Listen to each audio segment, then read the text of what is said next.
Everyone, welcome to my channel, Books, Chris and Purrs. My name's Leslie, and we're here for another buddy read for our Lust and Lawless segment. I'm pairing up with Sam today, and we're going to be discussing Murder by Cheesecake, a Golden Girls murder mystery, as well as For Butter or Worse. So just to tell you a little bit about the books, so I'm going to go ahead and read you the synopsis really quick. So for Murder by Cheesecake is the first novel in an all-new Golden Girls cozy mystery series when Dorothy's obnoxious date is found dead in a hotel freezer. It not only ruins a gorgeous cheesecake, but threatens the elaborate St. Olaf-themed wedding Rose is hosting. Things are heating up, and not just because of Blanche's hot flashes. Rose's cousin is eloping to Miami, and Rose is playing host. If she can't balance the groom's family's snobbery against the traditional St. Olaf wedding week guidelines, her hometown may never accept her cousin again. Dorothy quickly realizes she needs a date with whom she can exchange wedding-related wisecracks, turning to a new Fandango VHS dating service. She believes she's found the ideal conversationalist. Unfortunately, what looks good on TV can actually be a total jerk in real life. It seems she'll just have to enjoy the company of Sophie, Blanche, and whoever Blanche has targeted for a hookup. Now, Sam, can you hear me? Yeah, I can hear you. All right, cool. I'm gonna go ahead and just bring you on, but I am gonna just quickly also, I don't know how I let go of the screen. Read the synopsis for Butter or Worse. You can kick me out if you want. No. Are you here? Okay, cool. I just didn't know what it was gonna look like. Okay. So this book is a coastal kiss novel, and it's by Dana. I could not say the last name, Sam. How do you say the last name? I can't see it. I never could figure it out either. Lecheminant. I know I'm butchering it. We apologize. Dana. And Dana, if you're watching, don't ever watch this. All things are watching. All right. So Royal King Kingston, overwhelmed with balancing surf lessons and the responsibility of his late uncle's struggling bakery, is shocked by Georgie's return from the big city to his little town. Though she's renowned as a pastry chef and could save the bakery, King can't shake the memories of her rejection of her proposal a decade ago. Yet faced with the ultimatum of losing his uncle's legacy or handing it over to the woman who broke his young heart, King reluctantly agrees to help her. However, there's a catch. The bakery can only be passed down to family. Georgie suggests a solution, a temporary marriage to facilitate the transfer of ownership. With no strings attached, they can part ways once the paperwork is done. King is reluctant but agrees to the plan out of necessity. All right, Sam, I think I have maybe less to say about Golden Girls than I do. I have more. That works perfectly. I'm so glad you said that.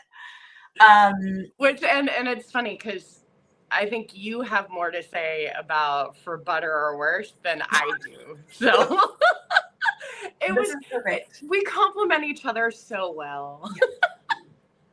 I'll say this once again from here on out. Actually, before we continue, I'm going to give two disclaimers. One, if either of these authors ever come across this, I don't know, don't watch it.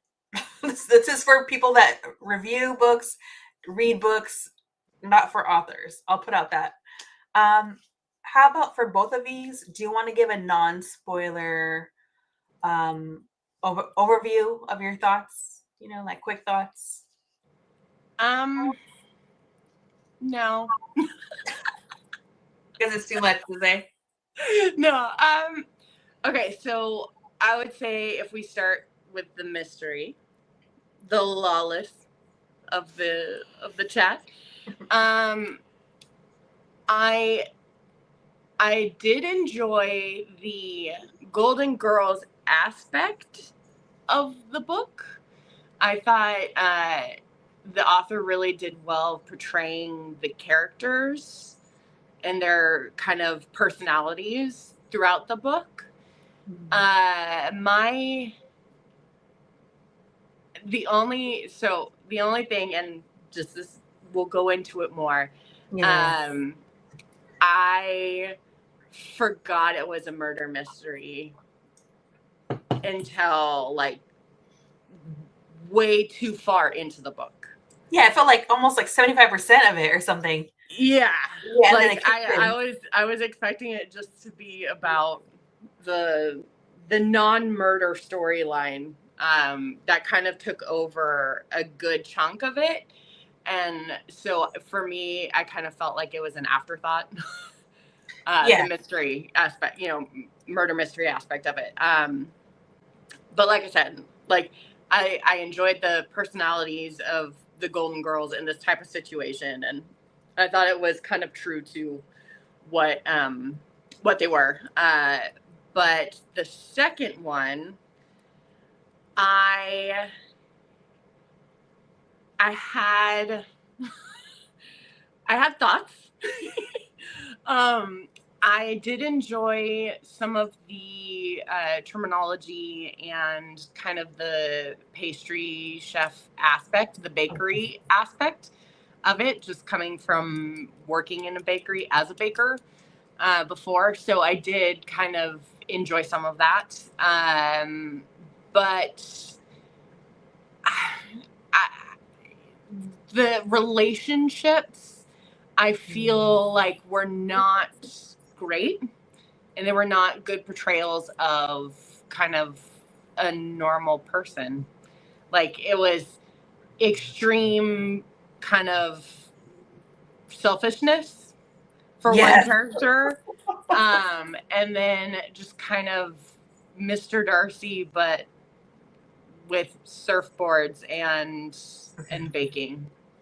I'm so glad I'm doing this with you. This really helps me out because I just feel like you're picking up on things and also the references that I'm not.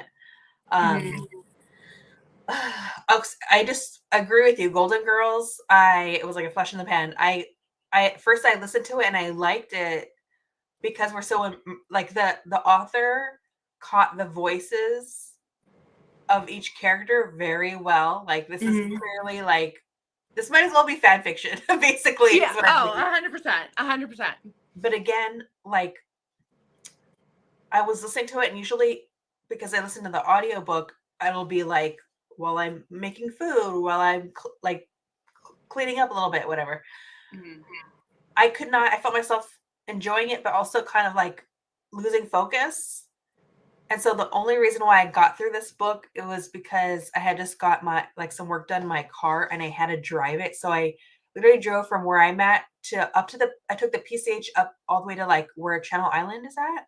Oh, and then I drove the car back down. This is like in the middle of the night too, because there's construction. So it's only like 25 miles an hour. So it worked out. Right. So I did that. And that's the only way I got through the book. But I found myself tuning out, and I was worried. I was like, I don't know. It just felt very the murder mystery part felt very like Scooby-Doo-ish. Yes. And that was anyways. So yes, that the murder mystery part was an afterthought. For Butter or Worse, I'll run down just some points and then we'll kind of get into it. For Better or Worse, unlikable main female character. The main male lead, I feel like there wasn't enough personality, but also felt bad for his character, which we'll get into. There are like structural issues with actually both books. The world building in what is this? For Butter or Worse, I have issues with. There's even like a timeline issue, which did not need to even be mentioned. I didn't understand. Anyways, there's like a lack of word variety. Like she used the word stomach 22 times. And so I'll leave that there. So that's the end for our like kind of like non-spoiler thoughts. So now we're gonna get into I'm not even get you what should I put up the banner? Put up the banner. Here we are. Um Woohoo! I'll let you start with Golden Girls. Go ahead and kick it off for us. Okay. So like I kind of talked about earlier, how I forgot it was murder mystery. Yeah. Like for a whole section. Yeah. It like Rose first of all, I was kind of worried that Rose was going to be the one who was going to be suspected of murder, because it started out primarily on Rose. And so I was like, because believe it or not, I've thought this through before, and I know if for the four of them, if they were ever charged with murder, Yeah. it would be Sophia. Sophia and Dorothy would probably be the ones who would have murdered. Mm-hmm. Like I feel like Dorothy would have been out of anger. It would have been like in the moment, in the heat of the moment. Yeah. Sophia, I feel like, would be the conniving one who would probably poison someone through Italian food. Blanche, I think, while not murdering someone, I think she would be the reason someone was murdered. Like one of her many lovers was married and the wife found out and the wife murdered the husband for it. Like that would be Blanche. I don't see Blanche doing it herself, or she would hire someone. Like she would not be the murderess. She would be either the brains behind it, or she, like I said, someone would be murdered because of her. And then Rose would be an accident. Yeah. Rose would accidentally murder someone. Yeah. Because there's no malice in her. She's just a, Norwegian sweet angel who just doesn't realize how stupid she is. So with that in mind, when starting the book, I literally was like, is this going to be Rose? Is Rose going to be the one who's like accused of this? Yeah. It didn't make sense. So it kind of it was hard to get into the book initially, just because it was about the wedding and St. Olaf and, all that stuff. So it was like a third of the way into the book, and I was like, wait, isn't someone supposed to be murdered? Like there was no mystery until Dorothy went on her date. Yeah. And that was in like the third chapter. And the chapters were long. So it wasn't like, like if you were listening to audio, it wasn't like it was, 8 minutes or whatever per one. I think the first chapter or second chapter was like 16 minutes or 17 minutes. So it was long. Almost 2 chapters worth. So in essence, we didn't even get into any sort of intrigue until like chapter 6 at that point. Yeah. And then speaking of structural issues, did he have any beautiful pastries you would like to share with the audience? Did he make anything or no? I don't have any with me. I have naked cupcakes. That's okay. Mine, this episode is brought to you by Cheez-Its. I'll be munching on this. I'm pretty sure it's unprofessional, but I'm hungry. So just to let you know, this is my breakfast. That's your breakfast. I'm like, that's hilarious because. Yes!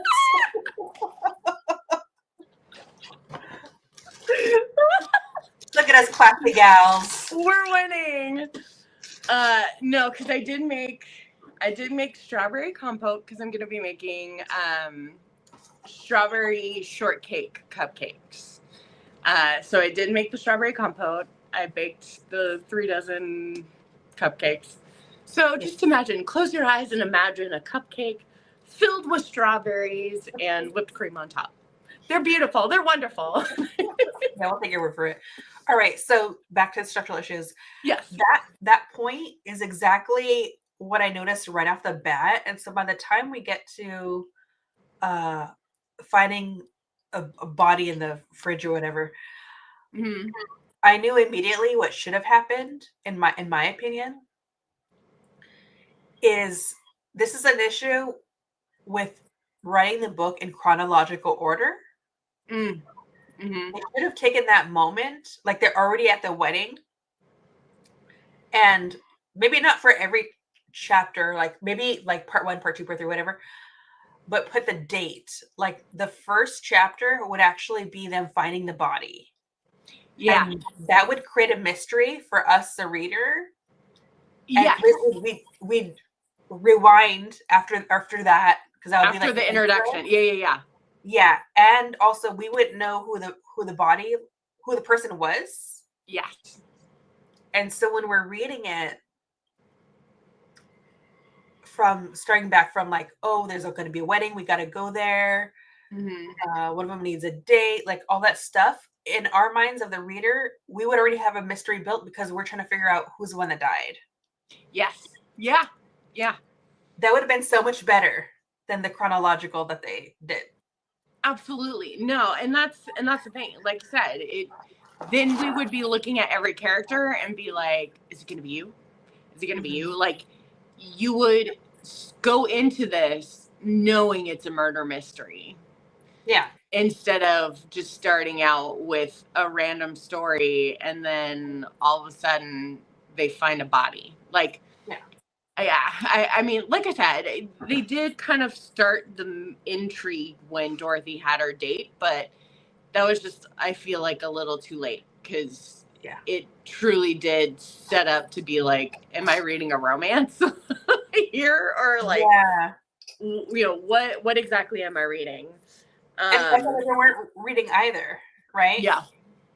It's almost like, almost this, almost that, but not really committing to either one.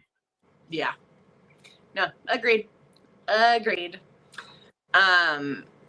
other thing that the one thing I did enjoy was, whomever wrote this, the author did a great job of incorporating a lot of Scandinavian desserts. Yeah. So, this is desserts. This is about food. But yeah, like, kransekake is a Norwegian kind of celebration cake. And like Rose did talk about that initially. Also, just like all the food-based things that were in this, I really did enjoy the sour pickles. That's kind of an old school, like, pickle choice, shall we say? If because there's old school and new school pickle choices, I guess. I don't know. But it's a rarely talked about pickle. So I'd like to take this moment to shine a spotlight on sour pickles. Way to go, buddy. You may be turn of the century, but you're still fantastic. Oh my God. I also was pleasantly surprised, because that was my biggest issue with the other two books that we read for our first segment is I want to, there needs to be more food, okay? More food, 100%. If the food is in the, or food is represented in the title, and it's like somewhat of a theme in the books, it needs to really like be in there. Yeah. And so I also liked it. I also like that it's we hear so much about St. Olaf on the television show. Yes. So the fact that St. Olaf was used, I was like, this is so great. And no, they did such a great job of incorporating all aspects of each Golden Girl, like, into the story. Like, this is later in the book, But when they're at the, what is it? Oh, they're at the jail or the police station after they found out that Dorothy's date is actually alive. But I think it was Sophia. Yeah, Sophia was talking about posting bail, or she's like, I don't care what we need to do. If she puts her in jail, I will go sell myself out in the corner. I'll wear your clothes, Blanche. Like it made me crack up because it's like, that's exactly what Sophia would do. She'd say something outlandish like that about selling herself to raise money. And she's, the oldest of the four of them. But then to also like comment on how Blanche dresses and be like, oh, I'll wear your women of the night clothing to raise money. Like it made me crack up because I'm like, that's exactly something Sophia would say. And like you said, like it definitely, thinking about it now, it's like a fanfic. It's Golden Girls fanfic. Yep. I don't know how that works, how they got away with it, but I'm delighted that they did. that aspect I really like. Yeah. Was there anything else that you wanted to critique of the Golden Girls? Anything else? The murder mystery part of it, I guess. I liked how you put it was kind of Scooby-Doo-ish. Yeah. It was kind of easy to figure out who it was. Because the second this is a spoiler chat, people. So the second, you meet Chip, you're like, you're an ass. Like, this is ridiculous. Jason's family are just peaches of human beings. Like, ugh, your typical, rich snobby people. They want to control everything. I feel like I said, it just kind of was apparent. And I really was waiting for, if it weren't for you 4 kids or whatever to like make its appearance. In the book. Roll out from a rug. I'm like, the whole thing about going out on the boat, I was like, why are you getting on a boat with this man? Like, common sense. Like, and that's the other thing is I feel like, especially a lot of other murder mysteries, and especially this one, it was just like, they had no common sense. Yeah. Like, throughout the whole thing. And it was just like, if you were in that sort of situation and you were faced with this and you are meeting these people and you get a feeling for these people, like, I would not be like, yeah, let's get on a boat with this guy. He's so great. And then all of a sudden when he was talking about the general and he was like, oh no, it's a different general. Like, how many people are known as the general? If you walk into a room, how many people in that room are going to be known as the general? Yeah. But like, for him to be like, oh, it was a different guy. It was like, no, dude, no. Like, it was very weak. Yeah. And so it just kind of, because of that, it made it quite obvious. So, it was just kind of like, okay. It didn't surprise me what happened. Also, how long were Nettie and Jason just like treading water? Yeah. Because they were pushed out of the boat like towards the beginning of the whole thing. And then the whole like revelation happened. The whole them accidentally tackling him and like restraining him and them talking like, oh, what should we do? I'm like, bitch, turn that boat around and go get your niece. Like, what are you doing? These people are just like treading water in Florida. I mean, Lord knows what's in Florida. Like, there's giant sharks and there's alligators. Like, come on, dude. Yeah. Like, it was just kind of like, why did they push him out so early? Yeah. And apparently I got really passionate about the fact that they just left him in the water. Yeah. No. No, it's good that you notice that. I'm telling you, once I got to like the parts that I should be enticed by, I was already tapped out. Like I just found myself like half listening, which is frustrating because I'm like, that doesn't help me have a conversation about the book. But it was just like Yeah. we had already went through so much just about the wedding. Yes. Yeah. I mean, that's I enjoyed the wedding aspect. It was the Yeah. murder mystery aspect that I was just like, no, thank you. Yeah. Which is the whole point of the book. So it's almost like it was a fanfic story that they were like, and then we'll just kind of insert a murder here. Yeah, there was not enough It like was a overlap. disconnect. Yeah. Yeah. Yeah. But yeah. I'm glad Jason stood up to his family in the end, though. That was good. Yeah. Yeah. Oh Lord. So that was a book. That was a book, and we read it. Yes. End of story. Yeah. So, but also, I'm not. I will. Let me ask you this. It is a murder mystery series. Will you continue reading it independently on your own? No, me either. Me either. Not even for the Golden Girls. Yeah, it's not. The Golden Girls are my peeps. They are my peeps. But Not this. Not in a book. maybe if it was just like the fan fiction part of it, absolutely. Yeah. But yeah. What All right. about you? No. This is it. I'm tapping out. It didn't hold my interest enough. Yeah. Again, it was just lackluster Scooby-Doo murder mystery.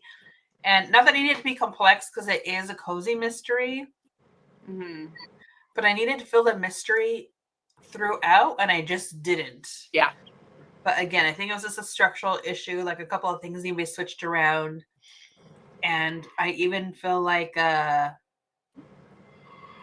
just needed something can be a cozy mystery and just be like a little bit smarter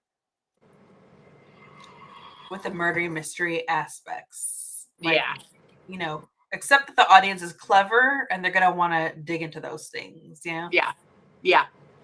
No, absolutely. And that didn't. That I wanted like maybe it's in there. I just was again tapped out, but I just wanted like some breadcrumbs to like. I wanted us to like read certain things and feel like, oh, this might be a clue. Like I wanted to feel more mystery, and we just weren't getting it. Yeah. Anyways, that's about it. Are you ready to move on to For Butter or Worse? Let me just check my notes. Yes. All right. Only because, not that I'm that much of a romance reader, but I think one of the reasons why I have any critiques or as much as I do is only because I'm starting to read more romances. Mm-hmm. And so then at least I have an idea of like tropes or what's, I'm like starting to get familiar with certain things. Yeah. And you and I have both read the legendary series by Lila Sage. Rebel Blue Ranch. So the bar is high. Oh, it's super high. It is. See, that's the problem. We cannot judge every book by that standard. We'll just say that. It's hard not to. We want to. Or Amish. Honestly, every male character Yes. I compare to Amish, and they fall far short. Yes. We've flown too close to the sun. No, nothing will compare. Just call us Icarus. All right. So I'll ask you this because I'm like, I'm not even really asking questions. What tropes were you able to tease out from For Butter or Worse? Like, what did you notice? they were all, it just was a lot of overused like tropes in my mind. Yeah. Like young love, rejection, being apart for a long time, one person down on their, or down on their luck, the other person needs a change, um you know uh once again, lack of communication. Like there's just Yeah. every every other book is about a lack of communication, and that drives me bonkers because I'm just like, just say it. Just say it. By the end, when it goes through and you're just like, oh my God, just tell them. Like, say something. Because that honestly wreaks more havoc that is just not necessary in romance books for me. I mean, I love romance books, but there are ones kind of like this that it was just like, oh my God, kill me now. Like, what's the point? Just say it, or just do it. It just kind of, that's how it came up to me. The like kind of father figure for everyone, he's no Amos, like we said. No. Blaspheme if anybody ever tries to say such a thing. But yeah, like it just kind of, I don't know. I felt like they were trying, but it just kind of fell short of a lot of these tropes, and then it was just easy. And that's my other thing, is a lot of the tropes that were used in this book were just easy and kind of like, okay, couldn't you have tried a little bit harder to kind of figure this out? Also, at the end, like coming back, and then all of a sudden she gets saved because the show's coming, is moving to her, and it's just like, oh my God. Yeah. Okay. So tropes, they had the fake marriage / fake dating, I guess. Yeah. Forced proximity. Yeah. Because she stays like in the back, whatever house, and then ends up in his. So there's a storm. He's in the bedroom, and then the second chance romance. Those are like the three that stood out to me. I don't know enough about, like, I'm starting to like be able to tease them out. I didn't notice like every single trope. But those are like the three that really stood out to me.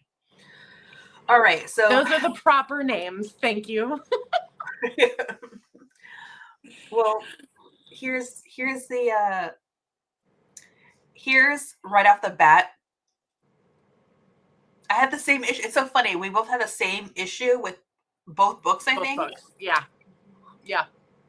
Was just how it started out. And that, how a book starts sets a tone for like the whole experience. Yeah. And so for this, what's this, Royal? Oh, yes. Let me guess. Well, I'm trying not to complain about the names just yet. Royal or King. Well, we can call him King. Everyone does. Oh yeah, King. Oh God. No, you know what? I don't know which one's worse. I'm calling him Royal. I'm not calling this man King. Royal. I'm calling him Roy. I'm calling him Roy. Okay. You're like, you don't even deserve Royal. I'm calling him Roy. I can't say the whole thing.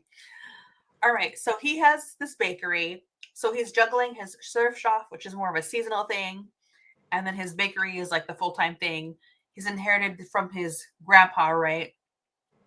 And so I get the synopsis, but when I was reading it, like if I didn't read the synopsis and I just read the book, I didn't necessarily feel at the intro that he was struggling. He was just working there. And the way that the author wrote it was, this woman comes, he doesn't quite see her yet. And she's already deciding what she wants to change about this place. Yeah. And that made me dislike her the main female character the entire time, because from the very get-go she has like an agenda. Yeah. to get this bakery. She wants this bakery to be she wants a bakery. And so that I felt like was a wrong way to set the tone for the book. How do you show up somewhere that you haven't been for 10 years? And just like walk in and take over. Yes, and not Yeah. even say hello, not even like, hey, not just to Roy, but also all the other characters that are there. Yeah. Why you say, like you've been gone for 10 years, you immediately walk into some place, act like you own it. It was just like such a big red flag and such a large sense of entitlement. Mhm. And what bothered me was the author was trying to sell her entitlement as ambition. And I But didn't, fell flat. and also later on, I try to stop myself from going there yet, but feminism, which pissed me off. I literally became angry at some point, which we'll get to.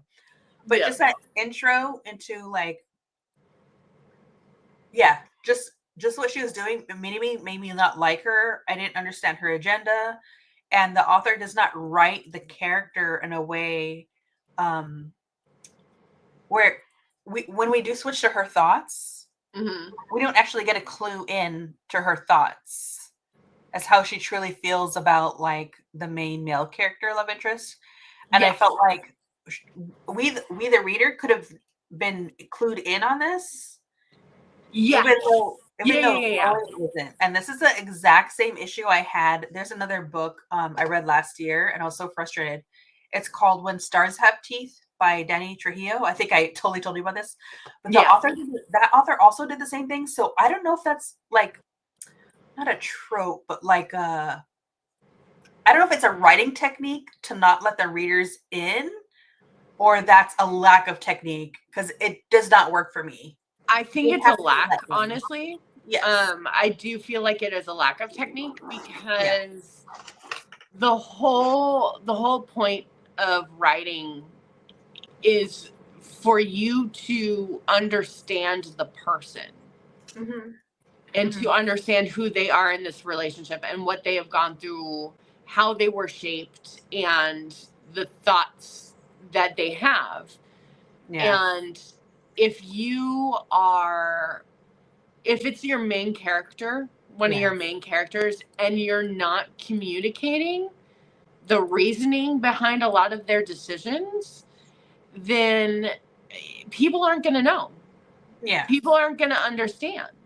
And so at the end, you don't know what this person is doing or what this person, or the reasoning. If you were, the only time I feel like that would be appropriate is if you were maybe writing a murder mystery where you're trying to hide who the murderer is. So you're kind of getting either false thoughts or like just kind of surface Mm-hmm. thoughts, or they're doing it this way where they don't really tell you the decisions and it's just kind of that type of person. Yes. um you Yes, you're know hitting on the head. but the thing is if you are writing a romance and this is your main character, then the whole point of writing this is for you to understand who this person is. And Yeah. if you are not expressing their thoughts or showing them, then Yeah. no one's going to understand that person, no one's going to Yeah. understand that character, and you're not going to gain that sort of you know you kind of get attached to these characters. That's Yes. the whole point of it. And if you do not understand this person and understand why they're making the decisions they are, then it's like, well, I don't care about this person. Like Yeah. there's no draw. There's no draw to that. And so yeah, for me in a romance aspect, I think it's just a lack of technique. Yes. Yeah. And then also, by the time we do, which I know you've touched upon, by the time we do get a reveal of how she feels, Hmm. we as a reader spent so much time not knowing that I felt that I I still didn't believe her. Yeah. Yeah, yeah, yeah. I'm like, There's no trust. You yeah, can't trust that person. You can't trust what they're doing, what they're saying, because you don't know. You have not been along for the ride for the yeah, most part. You've Yeah. just been a passenger or, outside looking in. Yeah. And now you can't just all of a sudden like, oh, here, this explains everything. It's like, no, because I Yeah. don't trust this person. Yeah. And No, there's it's definitely building that relationship. Yeah. There's definitely like a lack of research throughout this book, but like by chapter 2, Georgie says, if I'm going to save this bakery, so she's assuming I need money to fix it. Money I don't have, but that the bakery does. So I just feel like the author did no research and she has no clue how a small business works. No. Because I've never owned a business, but I damn near it's 2025. We have YouTube, we have documentaries, we have baking shows, we know that small businesses go into debt because they're always borrowing money to make the thing, to make payroll. I'm like, how is this character a chef? So that means she went to school for that, I'm assuming. Yeah. And then like has no business sense to think that if she gets this in her name, she'll suddenly have profit to play with. So I mean, tell me wrong. Once again, coming from, I've worked in a bakery professionally before. If you're the baker, if you're the pastry chef, you're not a part of money. Mm-hmm. So until you work your way up and kind of get to the top where you're starting to be in those conversations, then you truly don't understand how the business aspect works. I agree. If she was who she said she was, and she had to have gotten some training if she was a pastry, baking pastry chef. I mean, learning when she was younger, that's one thing, but to kind of hone those skills, you go to pastry school. But they teach you the baking aspect. They don't teach you the business aspect. So I feel like for me, like you said, there's so many places that you could find all this information out. Like it's prevalent, it's everywhere. But if you're only coming at it from being a baker and kind of what you're seeing on the outside, kind of like your character, you're seeing it on the outside, you don't see the inside. So it kind of is like the same sort of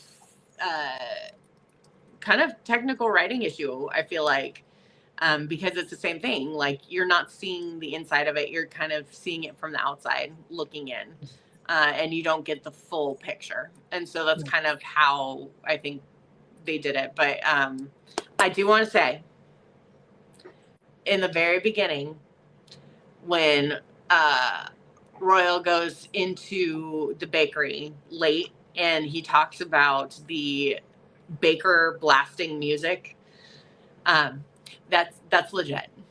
Yeah. That's legit. If you are going into the bakery at 3, 4, one time I went in at 1:30 in the morning, you need the music to like motivate you. You need like 3 shots of espresso and then baking and music. So I just want to point out, I feel like probably the author was a professional baker at some point, because some of that stuff is quite legit. But once again, I think it just shows a lack of, research and a lack of everything, because it's kind of a facsimile of a small business and not an actual true business. The premise doesn't work, and even if it's like meant to be cozy, they didn't even need to do that. And just the fact that her whole thing is but it just doesn't work, because Roy also goes along with the scheme, and I'm like, if you've been running your business, this doesn't make any sense. And also like, for the character of Georgie, if you really cared about this town, when you run into Roy after 10 years and he tells you his grandpa's been gone for two months dead, and you know for a fact that his parents died young, your first reaction shouldn't be like, okay, I have a problem. I want your business.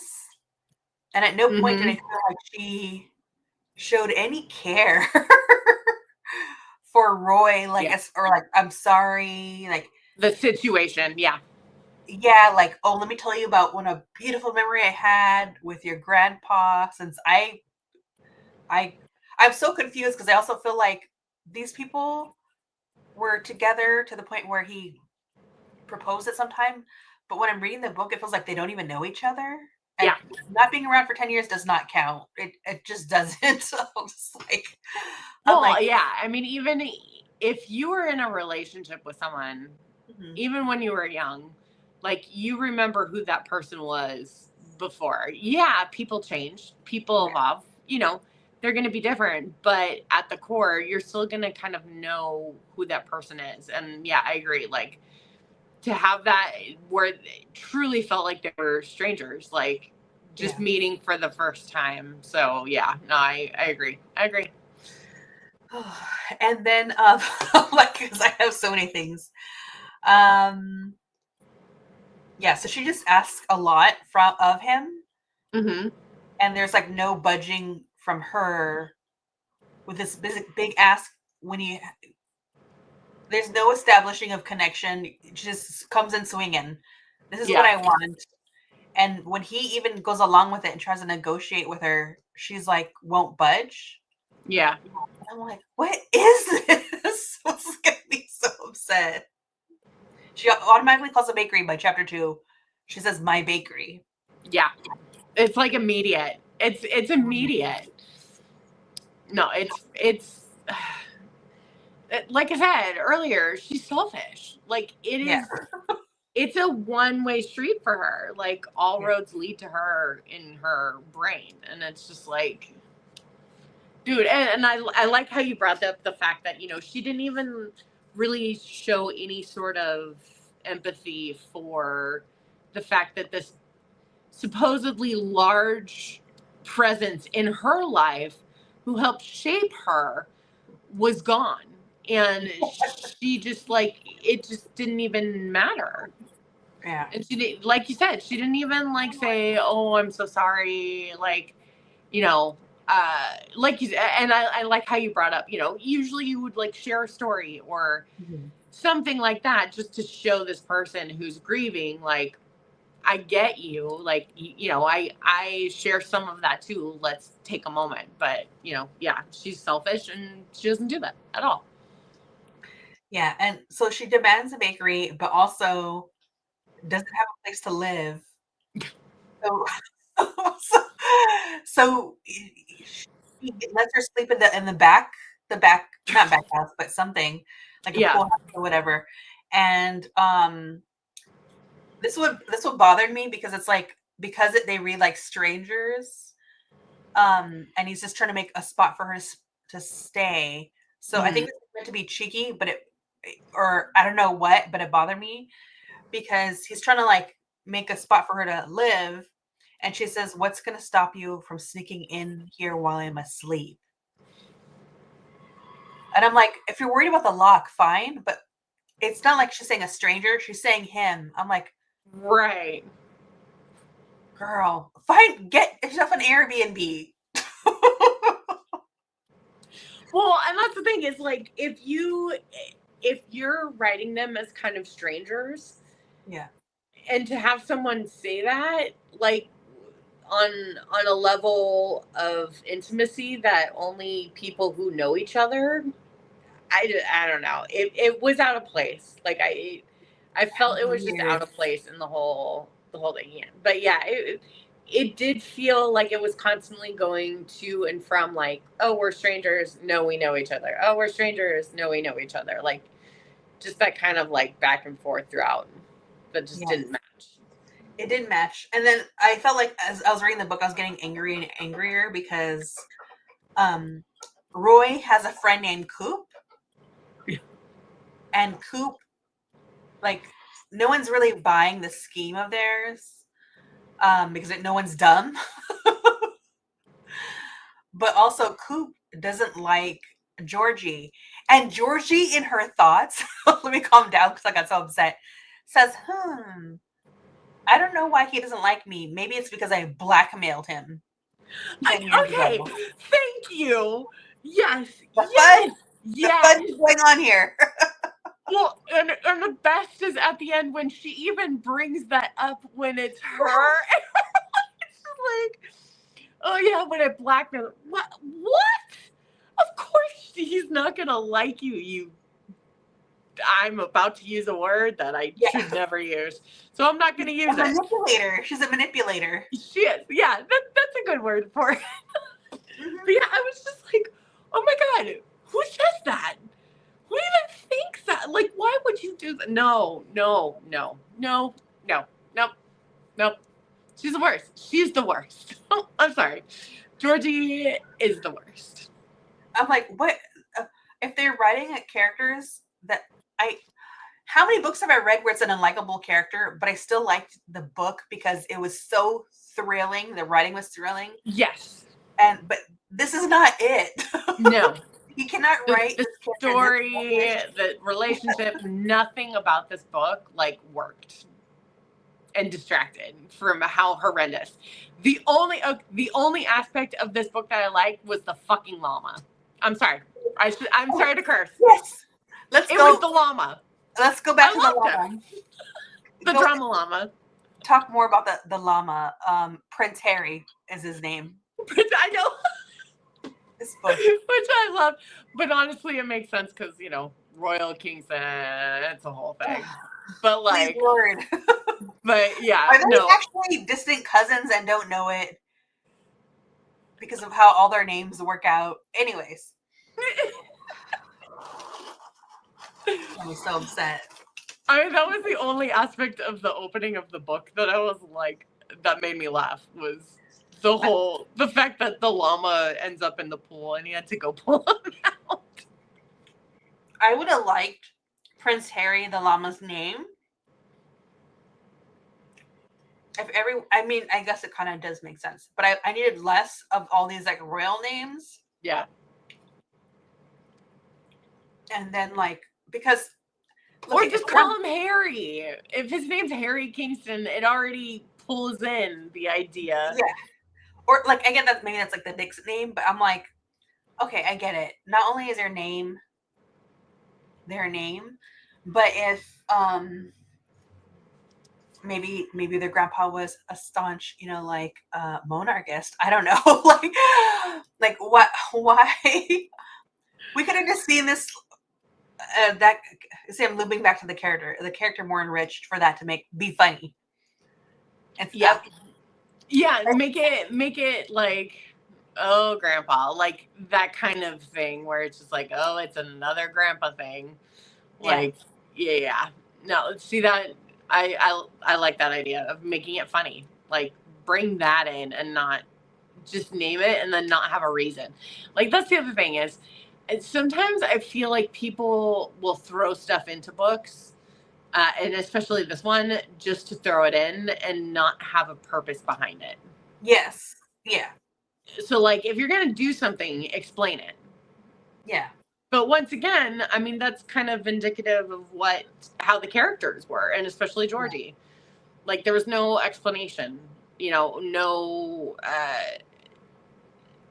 reason for a lot of the stuff. She just was what she was and they never explained it. Yeah.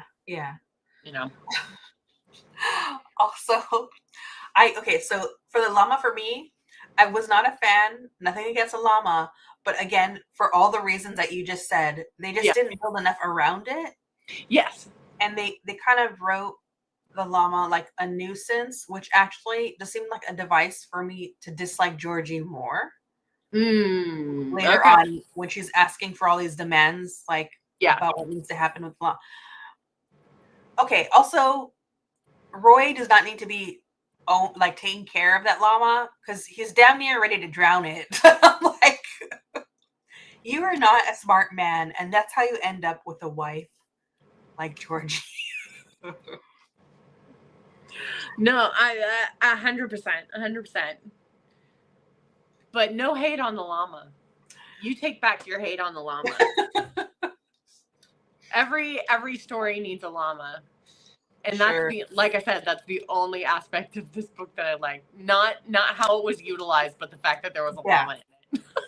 Yeah. I was just like, we don't have a story behind the llama. We just know that it used to be grandpa's, but we needed more. We needed more. We needed, yeah. I think they could have put less in the book and expanded more on the reasons why. Yeah. Because it just felt like there were a ton of tropes like thrown in and different things, but it never was fully explained. So it was just like, oh, I'll throw in a trope, but not like actually write about it. I'll just use it. Yeah. I don't know like the statistics of about how many llamas are in South Carolina, but like I just didn't understand how it got there. There's one llama per household. Oh no, we're from California. We don't know. And then she even also back to Georgie. Early on, she says, "Ugh, I hate small towns." Oh no, yeah. Please. I wanted to do that thing in The Fresh Prince of Bel-Air where he throws out Jazzy Jazz out the door. Yeah. Like, get her out of here. Feel like small town. Get the hell out of Willow Cove. What the hell are you doing here then? That was such a hallmark. Like, for me, that was such a hallmark line. Or like a line from one of my stupid dramas that I'm watching. Yeah. You know, it was just like, oh my God, just go. Just leave. Okay, if you hate it, then leave. Like, what's the point? Yeah. Why are you here then? Yeah. Like, don't be here. And that even in the end, in the like, when they're reading Grandpa's letter, the grandfather's letter, like, she even talks about not wanting to, like, she'll miss the big city. And like, even Royal is like, oh, but you don't want to be here. You don't want to be. I'm like, he is tripping over himself to accommodate this bitch for no reason. For no reason. And then yet she was like, oh, you know what? I think I'll be okay. I think I just need to visit the city every once in a while.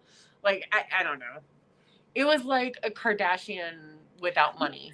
Even though you both have two businesses, one of them struggling. Yeah. Like, aren't you supposed to help? Maybe wait. Like, I can't imagine someone taking over a business and immediately being like, I need to make sure I don't know. You know what? Let me back up from that. I was just like, I'm so upset. And then again, I keep circling back to the fact that she thinks that she has profits to dig into when it's dig in. Small, Yeah. 100%. Small, sleepy town. Struggling. What do you think? There's millions in this thing? Like, no. Yeah. So upset. Oh my God. But then the grandfather, like, writing that letter. It's like, oh, if you're reading this, then I know you guys are together. I was just like, oh my God. That got me upset because I felt like that clued me into more. At the end, though, it was at the very freaking end of the book. Yes. Like, you should have done that before.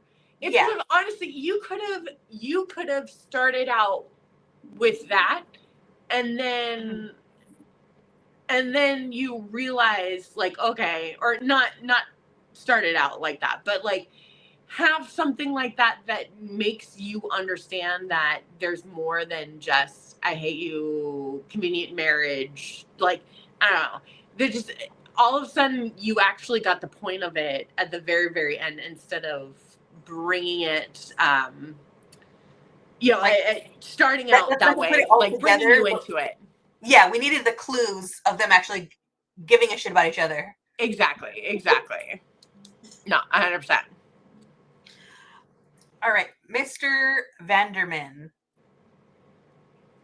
This is like the family lawyer or whatever I think is a family lawyer. I forgot. Oh, the estate attorney. Yeah. There you go. Yes. I was almost there.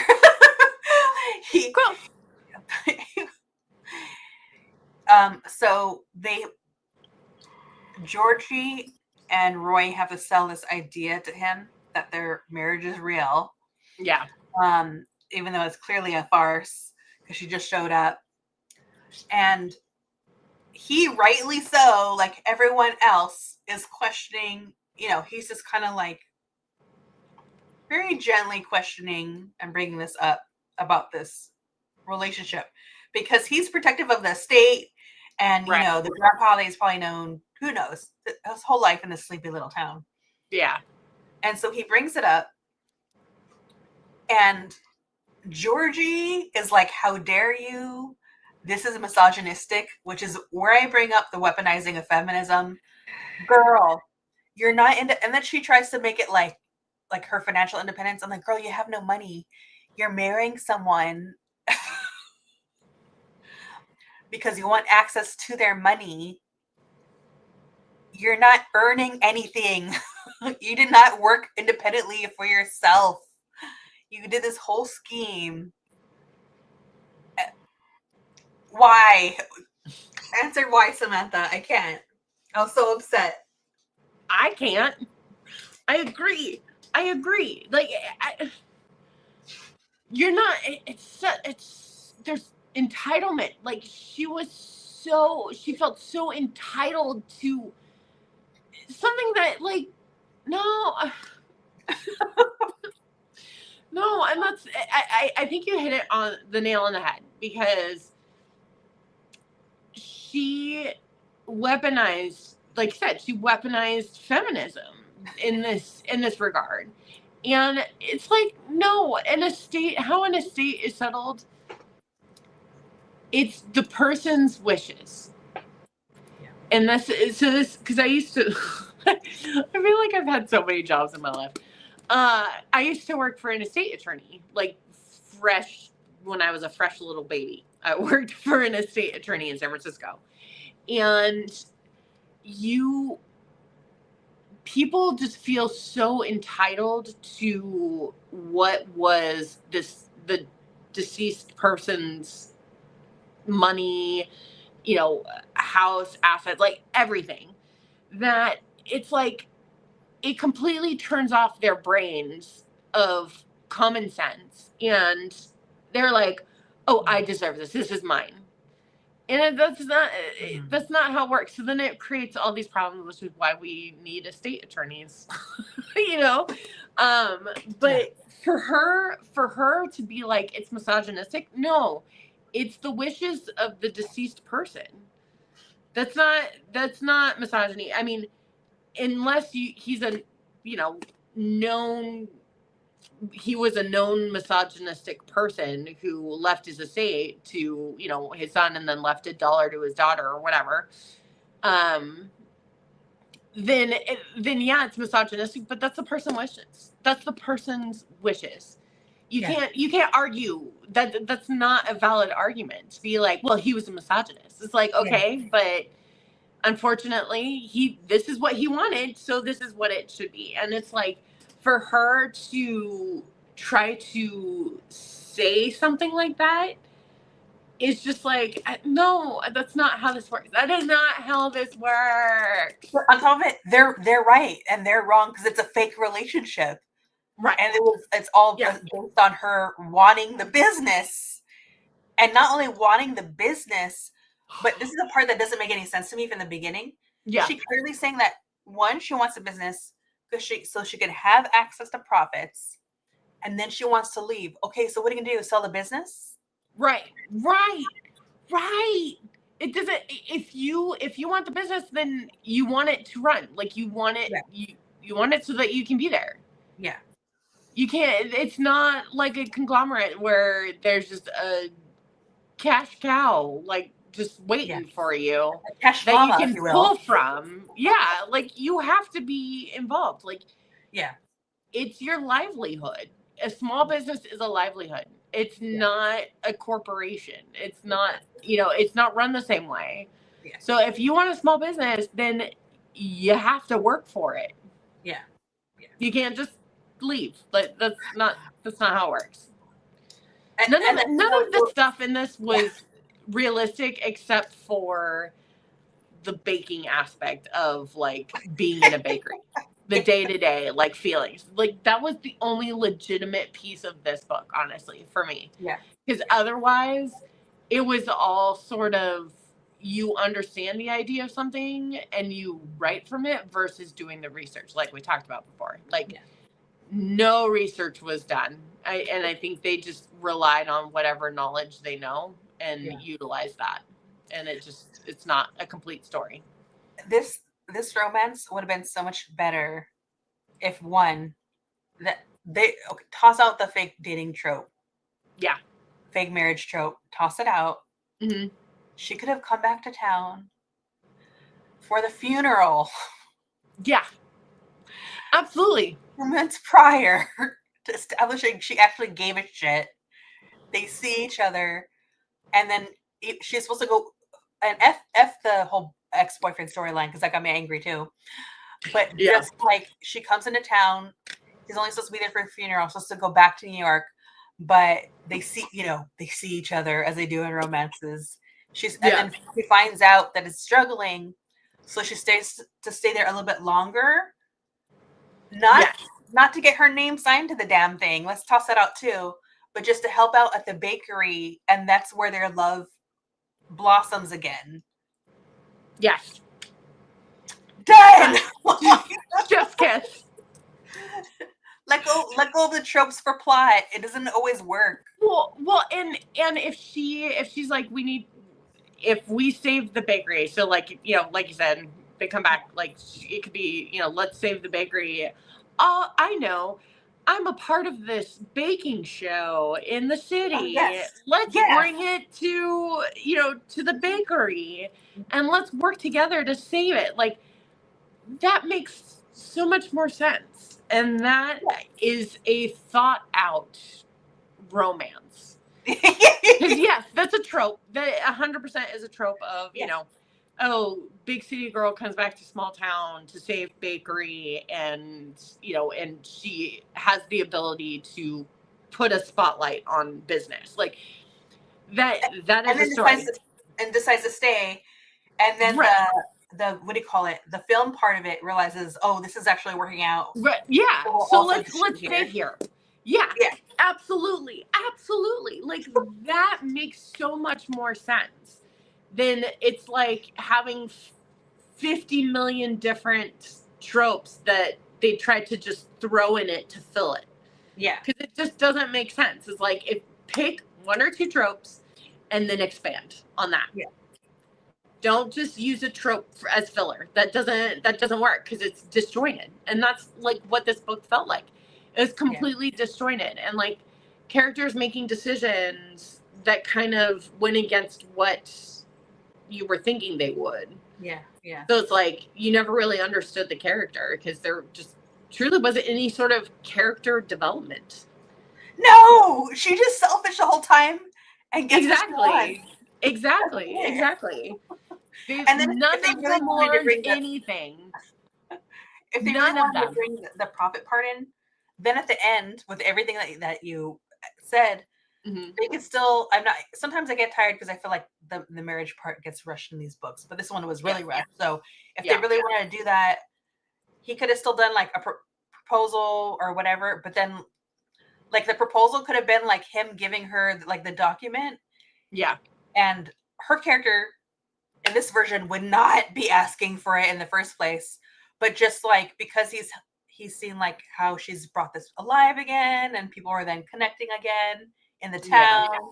Then he could be like, you know, the proposal would not be like, it could still be like a marriage proposal, but giving her the document and being like, I want you to have like 50% of this because this is like the two of us or whatever, something like that. If they really want to bring that in.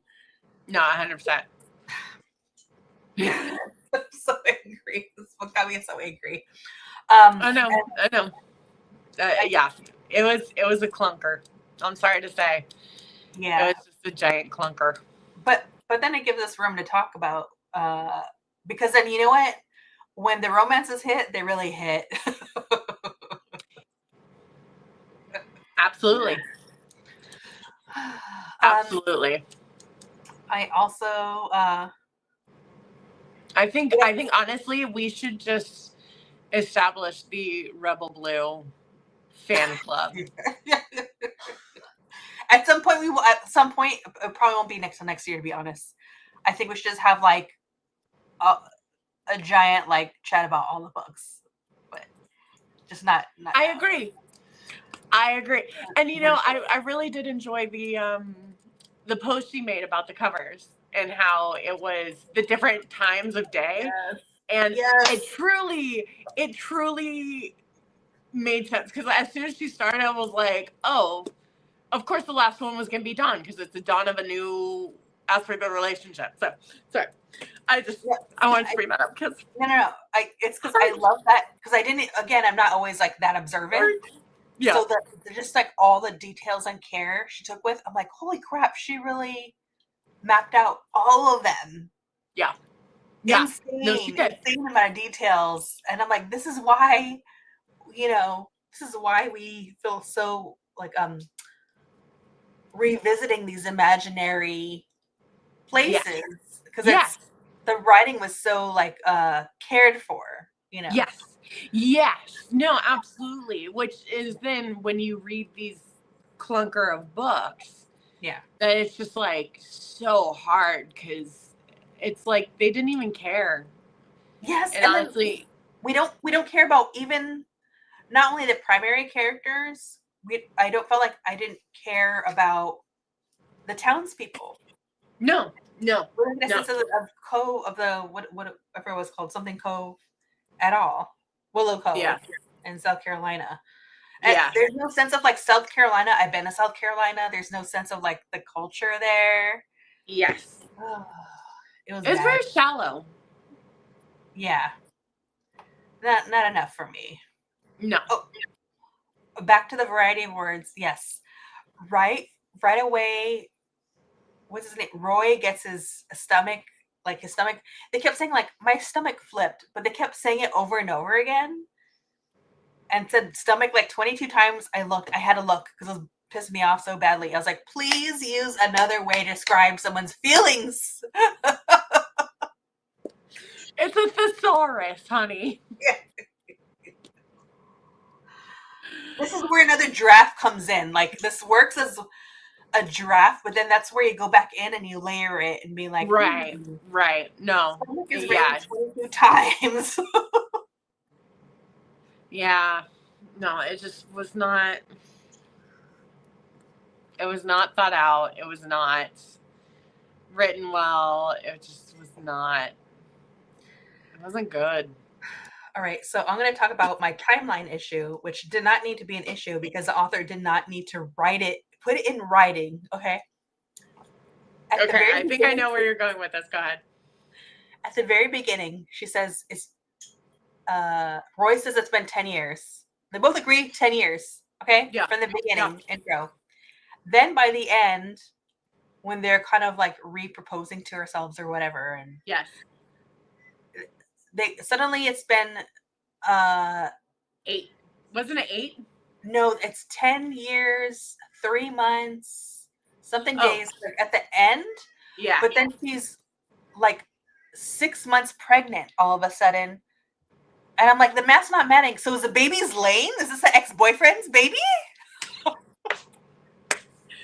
No, 100%. Like, the timing just did not make sense. It didn't make sense at all.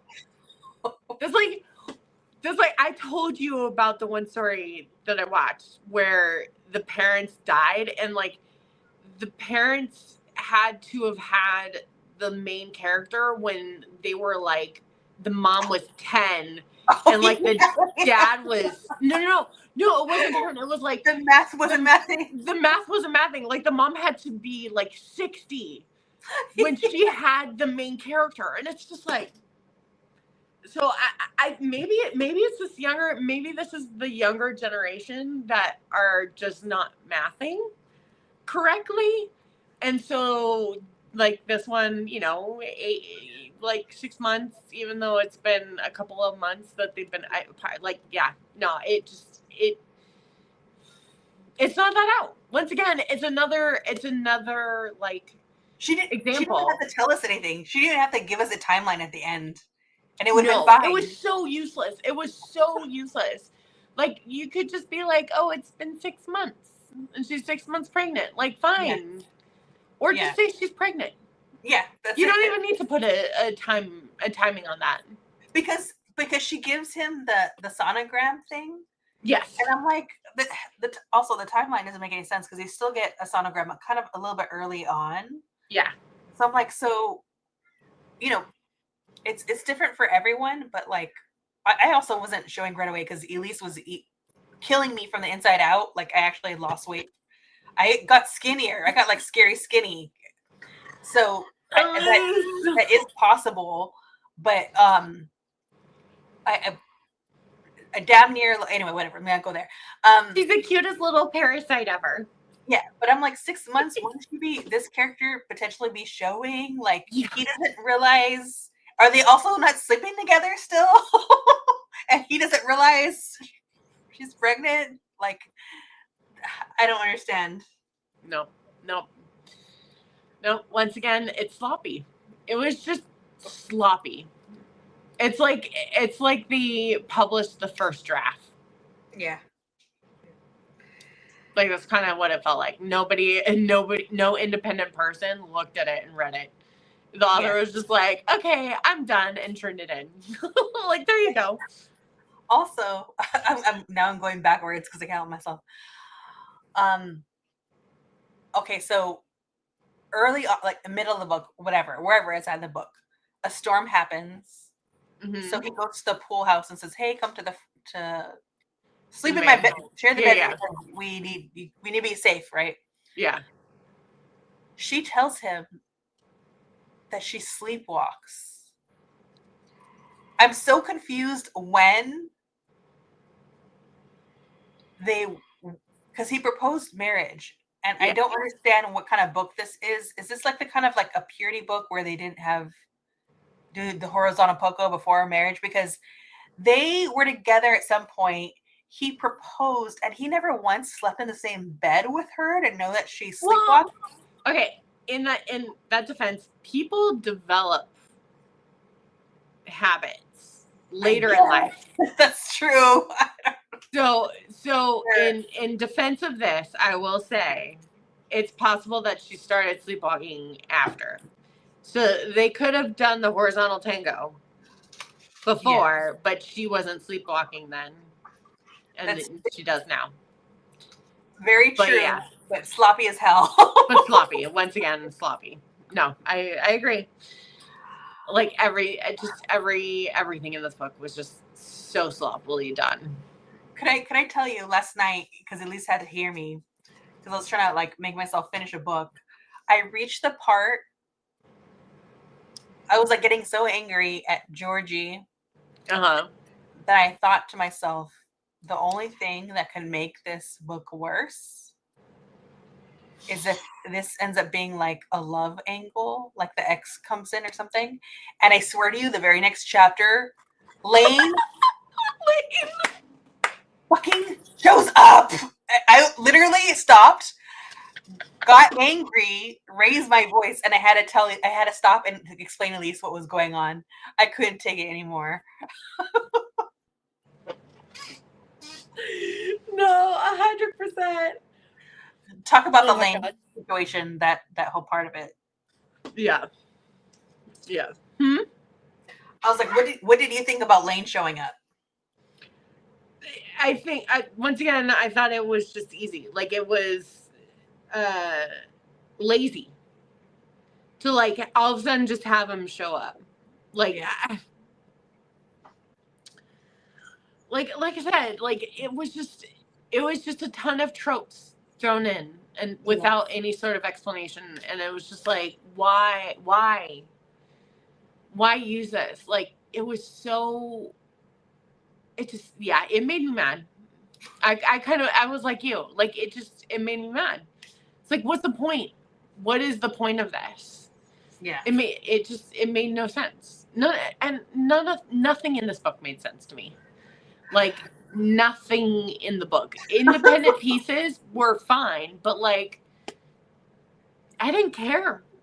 Nothing in this book made me care about it. Yeah, it just got me angry and angry. You know what also got me angry was by the time, like towards not quite the end, but when they were getting there, and she's running the bakery, but also um, the camera crew's there to film. Yes. Yeah. This is leaning into the fact that we're never clued into how Lane really feels Mm-hmm. and doesn't say anything to Mm-hmm. Roy. The fact that I felt like I was starting to boil. I could feel it coming up. The fact that she says on screen to the camera that the family has dealt with loss and like all the heartfelt things that she should be saying to Roy at some point. To For his us, face, she says to a camera. she's Lane 2.0. So like I was so upset. I was like, it just felt like exploitive. Yes. No, 100%. Because she already set up earlier in the book the fact that she was not empathetic to Royal at all about the passing of Yeah. his grandma. Like, Yeah. nothing. She said nothing. So all of a sudden, she's using it because there's a camera in her face and she's trying to gain sympathy. Like, she's an influencer. Like, that's. Yeah. Yeah. She's a glorified influencer. Like, she's selling it. She's saying stuff to me. She's a sociopath. That's what it is. She's a sociopath. Like, she is selling it for the camera to garner all this sympathy and all these people to support her. But she feels jack shit. Yes. Terrible. Oh God, I'm so glad we got this out. I'm so glad. It's got me so angry. I think we should call this Lust and Lawless therapy. It will get better. There's got to be some gems in there. There's so many books that have like uh baking elements. Right. There's a good one in there. I know there is. I know there is. I could feel it. I mean, I may have gotten a good one when I was at the bookstore a couple weeks ago, so we'll see. But yeah, like these just no. If you need firewood, Yeah. I have two books to highly recommend. Yeah. They're books. People wrote books, and that's about it.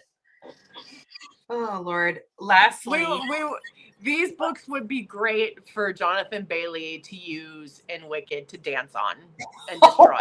Yeah. I love you, Jonathan Bailey, but not the books. What have they ever done to you? Oh Lord. Monsters. I wrote it here. Last thing I want to address. There's a couple. Let's address their names. Okay. Again, these two people that are at some point were together, but are also absolute strangers. His name is Royal Kingston. Mm-hmm. They go to court, they get married, and as far as I know, anytime that legal documentation has come up, they say the full name. Yeah. No, no, Yeah. which they did, and then later on, in a different, like after that scene, Yes. later on, I don't know, I think her friend calls her by her full name, which is Georgie Tiara. Oh, that's Carpenter. right. That's right. That made me double angry. One, that her middle name's Tiara, which makes me think that they're actually related. Like, this is her husband, okay? They're related. And the fact that you're telling me that we went to court to get, like, to sign the documents and, like, get married. They didn't say your full legal name and that he never knew it.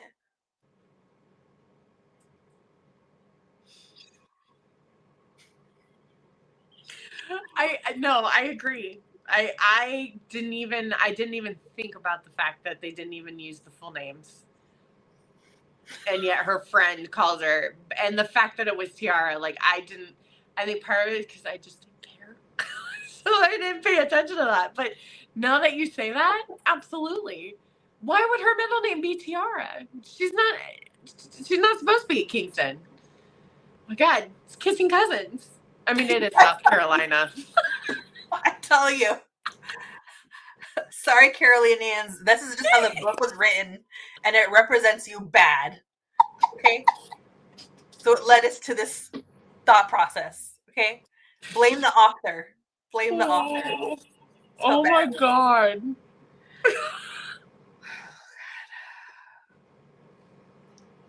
No. So yeah, save yourself and read anything else. The Rebel Blue Ranch series instead. Actually, yes. If you want to do comparative literature, why this book doesn't work and Rebel Blue Ranch does work, just read it. Yeah. This is the antithesis of Lila Sage's work. So angry. Yeah. What do you have going on, Sam? Do you want to share anything about your baking? I actually this summer I'm going to be doing a bake sale every month. So if you go to my Instagram, which is Samantha_Devol, on Instagram, it's DEVOL. Loved spelled backwards for those in case. But I do post the menus towards the end of the month. And then I take orders usually for about a week. And then it's for pickup and delivery in the LA area. So just saying, hit me up. And also I do take orders through Instagram as well for, birthday cakes, things like that. So next month I should be posting the menu around the 15th. So definitely look for that. And it's just kind of a, summer baking. This month, the real winner, I have to say, and I probably will be making this more, is a strawberry shortcake or strawberry cheesecake stuffed sugar cookie. Yes. And I just kind of made it up, and everyone and their brother, like I just shipped 2 dozen to my brother-in-law for his birthday. Because everyone's just going gaga over it. Like that's the winner of it. So just saying that is an option if you ever want. But yeah, just look to my Instagram and I'll keep you posted. Yeah. For me, I'm going to keep eating Cheez-Its. Stay in my happy place. Also tomorrow, 10:30 a.m. Pacific time, I'm kicking off my interview continuing my interview with a vampire-inspired readathon, and we're focusing on Claudia for 2 months. I'll provide prompts. All prompts are determined by like the character arc of the adaptation on AMC. Naked seesaws! Woohoo! Sorry. Peak television, as Sam is referring to. If anything, I will forever remember that. And they make it look so good, but no, I mean, could you imagine the lighting and like? Oh my God. On Naked Seesaw note. Thank you, everyone, for showing up, for being team replay. I appreciate it. Thank you, Sam, for doing this with me. Of course. Thanks for having me. We will get to a good book. All right, everyone. Have a lovely day. Bye. Bye, guys.